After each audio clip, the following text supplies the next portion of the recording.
Alrighty, folks. Well, I've got a very special guest today on Johnny D Talks to the Stars. This gentleman, you've seen him on television over the last many years. We've got a gentleman that has gone from Earl Sinclair on Dinosaurs to the movie Fatal Attraction, to many other movies, to many other TV shows and Broadway. The gentleman we have on our show today is Stuart Pankin. Hello, Stuart.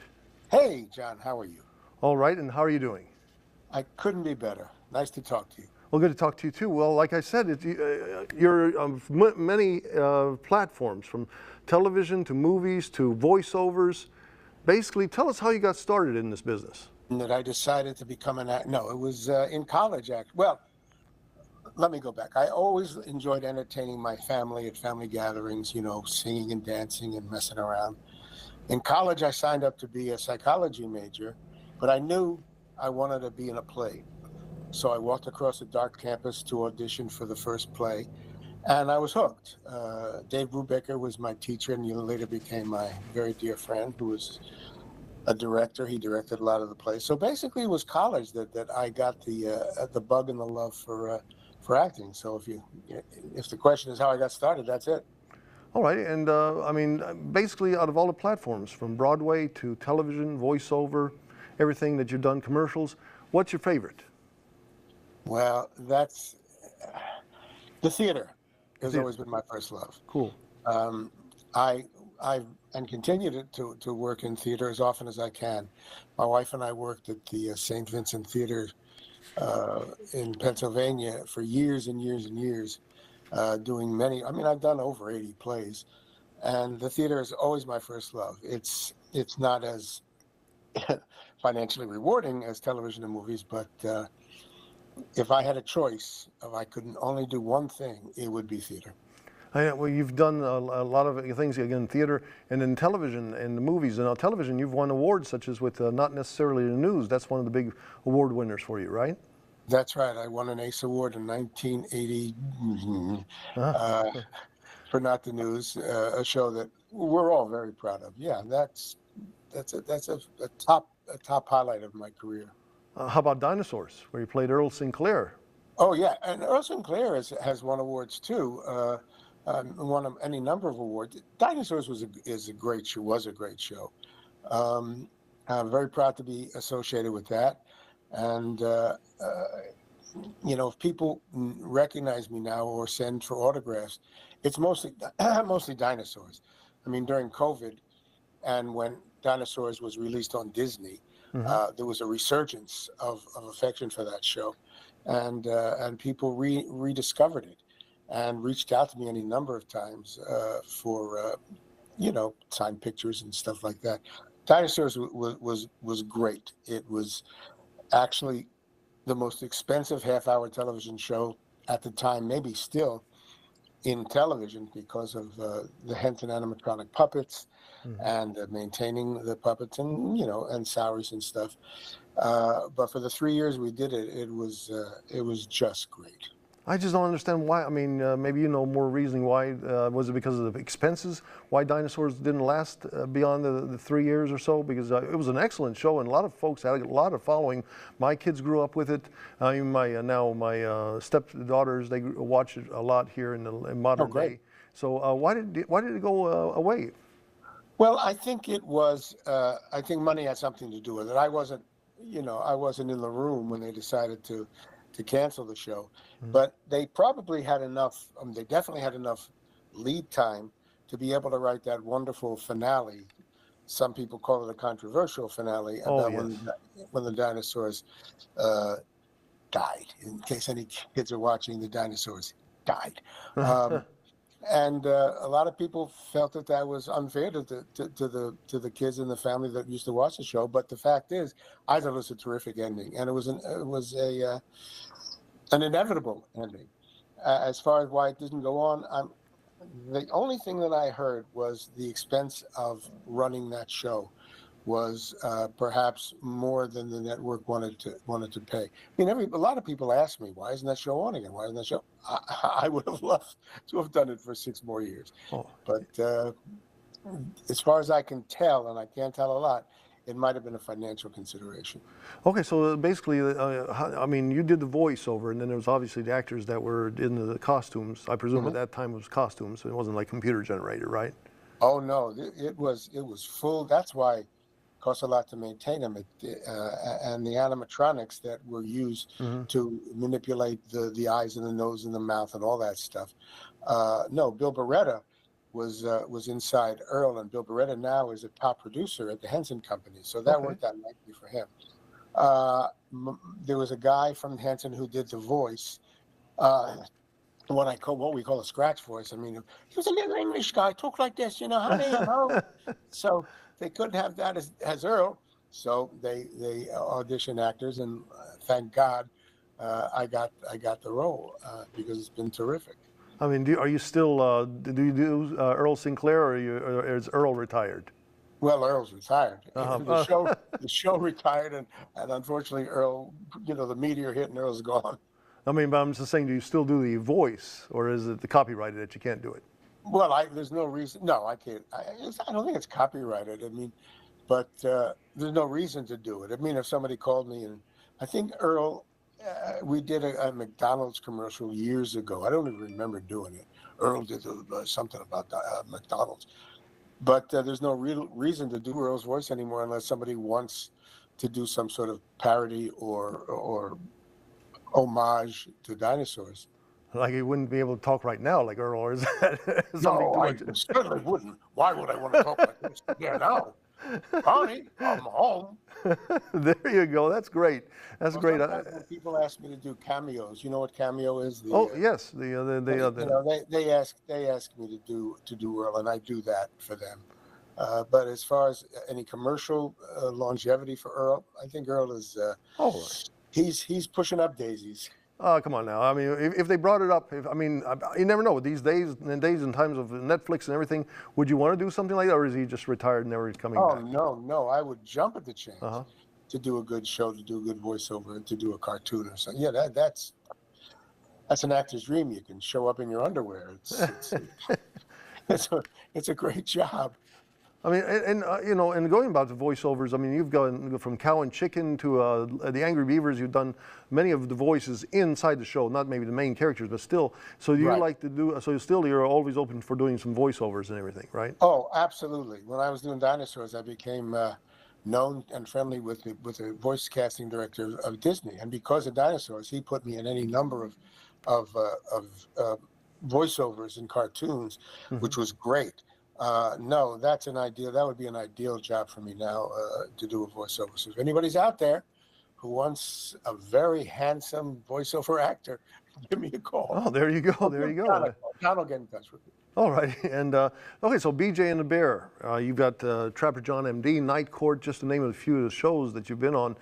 Any stories from those shows? Do you remember any? I mean, such a great resume of almost any kind of show that was going on in the 70s and 80s. Looks like you made some sort of an appearance. Family Ties. Any memories from any of those shows? Well, yeah, Family Ties was great. Working with Michael. Oh dear God. Michael J. Fox. Fox. Yep. And those people. That was fun. I played an annoying uncle, and they were very nice to me. BJ and the Bear. I fell in love with that chimp, and we to the point where the trainer said I have to kind of stay away from him because he's getting a little too friendly. And 3 months after BJ and the Bear wrapped, we went to a cast party, and the chimp was there. And as soon as he saw me, that chimp jumped into put his arms around me. It was, and he could rip your throat out if you wanted to. But I just got along with that animal, and it was so sweet. They had two chimps. They had an active chimp, that ran all over the place, and they had the sweet chimp who did, other parts of the scene where it didn't require any kind of physical activity. And that's the one that, I think back very fondly. We filmed it in Nevada. Calneva, right on the border of California and Nevada. Alrighty. And it was a great. It took me a week to lose $100 at the casino, so I'm very grateful. And he also, beyond regular television series and everything like that, and all those appearances, and everything, you also made about 45 appearances on the $100,000 Pyramid. right? Yeah, that was another highlight, and I got that because of not necessarily the news. Okay. And I became, because of that, very good friends with Bob Stewart, who created that show Hmm. and many other shows. He was a game show genius, and that was a real side benefit, to do that game show. Beside the fact, well, to be honest with you, it's a show that was never fun to do, Uh-huh. because you were always under pressure, either the clock or trying to win money for people who needed the money. It wasn't like, I mean, I've done a lot of game shows like Password. You can relax, you take a breath, you think about the word, or win, lose, and draw.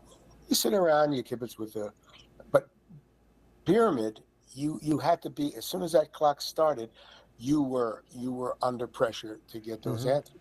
So it wasn't that much fun to do. To paraphrase Dorothy Parker, it was fun having done it. You know, when it was over, it was great to win money for people, and to play and to meet some other actors that I admired on the show. And the greatest benefit to that was becoming friends with Bob Stewart, Okay. who was a great guy. He was just a great man. I mean, did that did it try to open any doors for you to maybe do a more, I mean, I know you did Password, but were there's Right. any talk that you would maybe one day maybe be a part of like a show like a Dick Clark and host your own show? Mm, that never came up. I mean, I became friendly with Bert Convy, who was a Okay. host of a lot of these shows, and we were in talks to do some projects together. And then Okay. Bert sadly died much too young. Yeah, he was like in his late 50s, 59, Oh, I believe. Yeah. it was terrible, and he's also a wonderful man. Uh, but as far as hosting and doing game shows, no, nobody ever approached me to do that. Not that it wouldn't have been a bad thing to do. It's just nobody asked me. I mean, you talked about the pressure. I mean, did you ever have a situation where you felt really? I mean, you're there with the folks that are playing with you, and did you? I'm not sure. I haven't seen all 45 episodes. I've seen some episodes, and did you ever say something wrong that caused them to like lose their 100,000 or something like that? Did that ever Yeah, happen? Oh wow. yeah. To Clark, actually, I'm listed in the top 10 Jeopardy players. You know, from those days, which I'm very happy about. However, I was in the winner's circle, and before the thing started, Dick Clark said, "You're in the good hands. You're in the hands of a top Jeopardy player."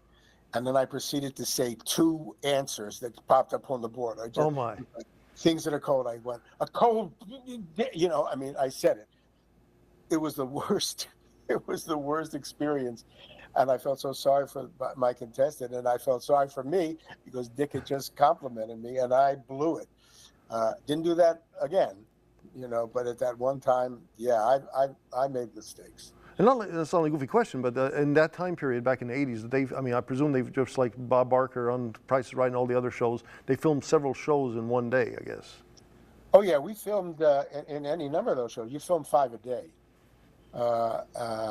Yeah, and I think the same thing with Password and some of those other game shows I did. So yeah, that I made, I actually made Dick laugh. I came back from theoretically the second show the next day, and I said, "Dick, thanks so much for taking us out to dinner. It was a wonderful gesture." And there was about a half hour between shows. He liked that. Well, and again, going back to the movies, obviously one of the bigger, larger movies that you've been in is Fatal Attraction. That was many years ago, but still, to this day, still holds a lot of people's attention. Any stories from that movie? Oh You know, my God! I mean, yeah. First of all, I'm so grateful to Adrian Lyne for sticking by me. The producers, who I became friendly with, said, "We're shooting in New York." He's working in California. I was doing not necessarily the news at the time. He said, "Why don't you get a New York guy?" And Adrian, God bless his soul, said, "No, we want Stuart Pankin." And I auditioned for it at least once, and then we improvised. hmm And any number of lines in the movie I made up, and Adrian, God bless him, allowed them to be in.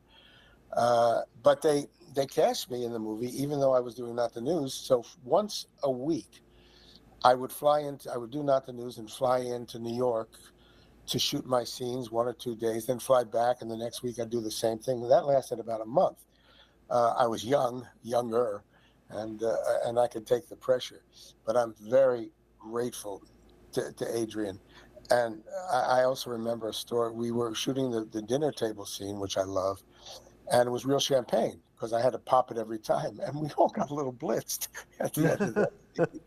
And then Archer was very funny, and it was a great time. It was a nobody knew, I didn't know that movie would be what it turned out to be. I mean, we thought it was a good, a good yarn. Mhm. But my God, I mean, I'm so grateful to have been a part of it. It's a terrific movie. It's a terrific movie. I Go mean, out there and rent it. And John, you have to watch the other 45 episodes of Jeopardy. oh, That's your are you talking homework. about the Yeah, $100,000 pyramid? yeah. Yeah, yeah. Say, oh yeah, I'll have to watch them. I mean, right now that's the only way you can watch. Really, I think sometimes with the game shows, either catch it on Game Show Network or some of the Roku repeats and stuff like that. Or but I'm Yeah. catching on YouTube. Actually, if you put in your name Stuart Ah, Pankin and you put a $100,000 pyramid, you will end up with several episodes on there. yeah, So that's that's great. That's and great. I haven't done it, but uh, I was there. I don't want to see my mistakes. oh, well, I have to catch the ones where this is where you said he messed up and everything. So, did you ever keep in touch with any of those folks? Like not say Dick Clark, but I'm saying like the folks that they ever call you and say, "Oh, you remember 20 years ago we had some trouble?" And I mean, that No, person's still around. I've never get in touch with any of the contestants. See how Some they're of the doing. actors that we work with, Oh, yes. I sure, mean, sure. we know each other, but never the I, contestants. I just always wondered, say, "Hey, do you remember me? I'm the one that was there when I missed my $100,000." No, as a matter of fact, one guy was so good. I think it was one of my runs that they hired him to be part of the show in some capacity. Okay. Yeah, so that was nice for him. All right. Cool. Cool. And Dick Clark. What I mean, was he good to work with? Oh, he was great. I mean, we didn't know each other real well. Uh huh. I don't know if it was a legality that you couldn't associate with him a lot before the tapings. I'm not sure, Hmm. but the on air camaraderie was very nice. He's a very smart and he was a very sweet man. All right, so I mean, definitely. I mean, always from all the TV shows and he was always so busy. I mean, always. I mean, either doing something with Ed McMahon, or he was just everywhere from New Year's Eve, everything like that. He was a busy man, smart man. Yeah, busy and smart. And now, from that movie, there was another big franchise that you hooked onto, with your acting and everything, was the Honey, I Shrunk the Kids franchise, and you did Honey, We Shrunk Ourselves. Any good memories from that? Oh, a great many. Honey, We Shrunk Ourselves was the first made-for video Okay. version of that movie or any movie. And it was directed by Dean Cundy, who was Steven Spielberg's director of photography. Great experiences. Working with Rick Moranis was a joy. We had a great time together. I'd worked with him once before, but this was the Hmm. longest. And it was interesting using special effects and green screen, as we call it. I mean, so that there were big props, which were fun to work with, and then there was um, um, green screen, so the special effects would come. It's CGI nowadays. They Oh, call it sure. the spiders and all that stuff would come at us. It was a terrific experience. The women were great. Of course, I don't remember their names because I'm old. No, you're And not. You're still young. yeah, and that was a fun movie. I mean, working with some of those big props, and it was nice. It was great. And I got to see more of a modern day thing. Was just several years back. Well, let's say pretty good, several years back, and it was a pretty funny episode. Obviously, watching you with Larry David on Curb Your Enthusiasm. That looked like it was pretty fun to watch, at least to watch. It looked like you had a very interesting one where when he hit you with the car and you played a rabbi. Yes, it Yeah. wasn't a rabbi. Everybody says it was a rabbi. It was a man who was in charge of giving out uh, Okay. organs, kidneys. Okay. He was an Orthodox Jew, but he wasn't a rabbi. Yeah, doing Curb Your Enthusiasm was great. It's an actor's dream if you're into that, because you don't have to learn any lines. I mean, they were actually very reticent to give you the plot line until you got on the set, because Larry liked it spontaneous. Hmm. So he would tell you kind of what you had to say, Okay. You know, you were married, you like the Yankees, you like ski, and then you work that into the conversation, and it was fun, you know, working out with Larry, who's very good at it. Uh, Uh, and you know, we got to go up to Arrowhead, and I stood on a pair of skis, which I'd never done in my life, and luckily I didn't have to move. And it was a good episode. It was called the Ski Lift, and it's one of the top episodes when listed in Curb Your Enthusiasm. One of the reasons was Iris Bear or Barr, I don't know her last name, who played uh, my daughter, did a terrific job in it.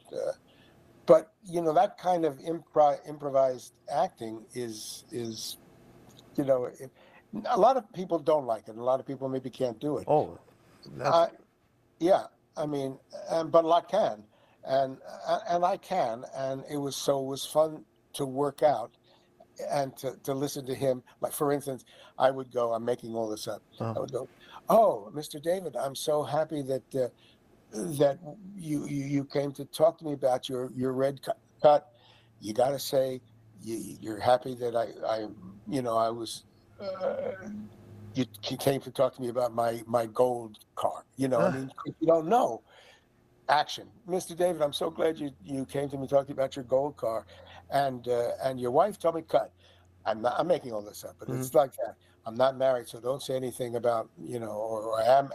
It was that kind of thing, Oh, and it that's was cool. fun. It was very cool to do. I mean, that's cool. So it was all, I see, it was mostly improv. So like you said, so It that was show, all improv. all, It was so okay. all Wow. See, I knew about, obviously I've seen many episodes and I do remember your episode and I just was trying to recall. It's been a while improv. since I've seen it, so wow, on improv, I didn't know how much improv was there, but I guess you just answered the question there about that. Uh, Yeah, Cool stuff. That's very cool. Let me ask you. My director says now I've not seen this, but it's Xenon, the girl from the yeah. 21st century. Now, do you have any memories about that? He's sounds like he's a fan. I've never heard of this until now. So Thank you, Isaac. Yeah, Xenon was. We did 3 Disney movies: okay. Xenon, the Girl of the 21st Century, Xenon Z3. There were 3 movies about Xenon, Uh-huh. very popular with the kids, and we filmed them for one thing, sort of all over the place. We filmed them in Vancouver, we filmed them in New Zealand, and we filmed them in South Africa. So, you know, I got to see a lot of interesting places. Um, it, Xenon's about a girl in a spaceship, and she's mischievous Hmm. and and it's cute. And I was married in the movie to Holly Fulger, who's still a good friend, and uh, and Rob Curtis Brown and John Getz, who were in an episode, were still good friends. Hmm. And Stu Krieger, who wrote it, we're very good friends. We still play poker together and go to their house, go Cool. out Cool. to dinner. So that was a nice experience, and it was supposed to it was supposed to go on. It Uh-huh. was supposed to be a series or a movie. Then COVID happened, Okay. and every all those plans went out the window. So that was one of one of many disappointments. You know, it would have been wonderful to do a series of Xenon. It was friendly, and I like it. Even not necessarily the news. We didn't do anything that would necessarily offend people. And I like not offending people unless I hate them. And Xenon uh, and a Xenon movie would have been terrific, but unfortunately, it never happened. Okay. Well, I mean, my gosh, but so yeah, because Isaac sounds like he was a big fan, and I like it does ring a little bit of a bell, but I just did not know much about the movie. Well, But there's another thing, John. You have that's your homework. Go yeah, watch them. I have to go watch that. It's my homework, indeed. This is like being in school here, learning from a good professor. The first movie, I had a sometime during the movie, I had a long speech in front of a lot of people, Okay. and I decided to learn. I didn't know what it was. I decided to learn it, you know, before I got to Canada. I got to the set. They said, "We're shooting that first." Okay. It was one of the luckiest things I've done to memorize that speech because we shot it in the first shot.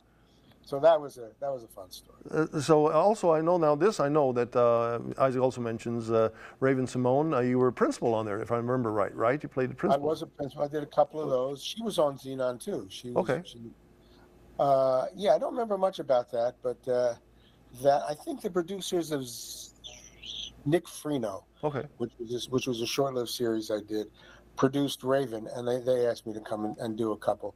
It was great. I don't remember a lot about it, but you know, as people ask me about what I think about oh, do you like people you don't like? I'm loath to say anything negative about anybody because really, when you're lucky enough to work in this business, you're lucky enough to run into some very nice people, and I don't have a lot of bad stories to say. In fact, they interviewed us for Not Necessarily the News, TV Guide, if you're old enough to remember TV Guide, and they called each one of us. I said, everybody seems so friendly. Everybody seems like they like each other. And don't you have any dirt? And we all said, no, we like each other. We're still friendly. Well, that's nice. You see, that's one of those nice things. Thanks. Speaking about nice stories and everything. I mean, is there somebody that you maybe grew up, or or through time you've seen obviously on TV and movies that just you crossed paths with them and said, "Oh, holy cow, I'm crossing paths with so and so." Did that ever happen to you, or did it happen all the time? No, it doesn't happen all the time. That's a good question. I can't remember working with somebody that I mean, you're talking about, Hopalong Cassidy. You're talking about Lloyd Bridges, Seahun. You're talking about, and I could have, those people were around. I mean, Lloyd Bridges, but I can't, that's a great question. I can't think of anybody that, I mean, I've been lucky enough to work with a lot of celebrities, but nobody that I said, oh my God, let me ruminate on that. Maybe I'll think of something before we end. All right, and Great question. And I wish I had. Oh my God, I work with my idol. I mean, that would have been. who were some of the people that you looked up to? I mean, like you said, you mentioned William Boyd from Hopalong Cassidy, or Lloyd Bridges, or those some of the people that you were looking up to, say, "Hey, I want to be just like them one day." Well, Lloyd Bridges, because of Seahun, got me into scuba diving. I became a certified scuba diver because of him. So yeah, he affected my life. Boy, I mean, you work with Michael Douglas and Sure. and Ann Archer and Lynn Redgrave. There's just a lot of wonderful, Greg Harrison. Boy, there's just a lot of really good actors and really nice people. You mentioned Greg Harrison from Trapper John M.D., correct? I mean, with Gregory Harrison.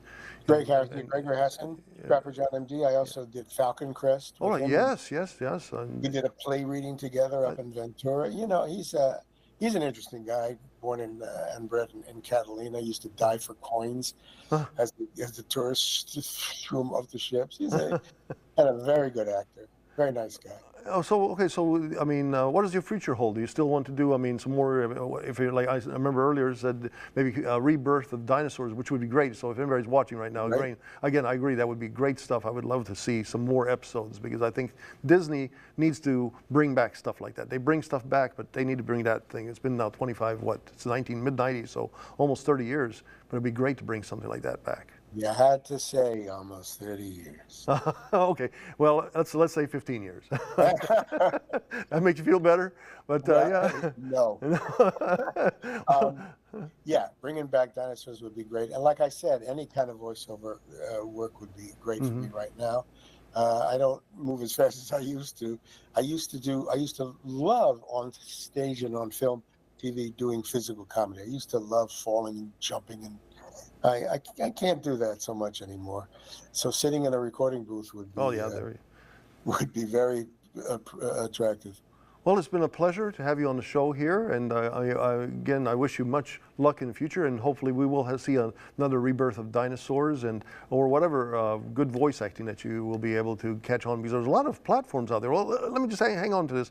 Because all the platforms out there, do you find I know that as time goes on, you see so many things, Netflix, Hulu, all these people that are producing. Do you try to catch on with some of those folks, or do you think that those are just flying so fast that No, my agent, who I haven't interacted with for a long time, would usually do that. I'm far beyond calling people, and because I don't know who to call anymore. I mean, the people that I grew up with as producers and directors, for the most part, they're not working steadily in the business. There are an awful lot of platforms, and if something comes up, I'm ready to do it. But I don't actively pursue it.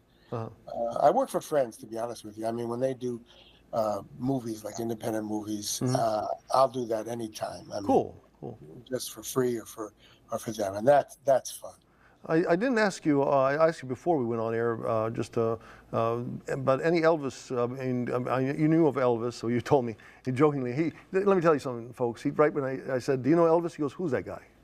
And I go, "What?" I was thinking, and then you just were pulling my leg, obviously. But I mean, did you ever cross paths with any of Elvis's folks or anybody like that from Tupelo area, or?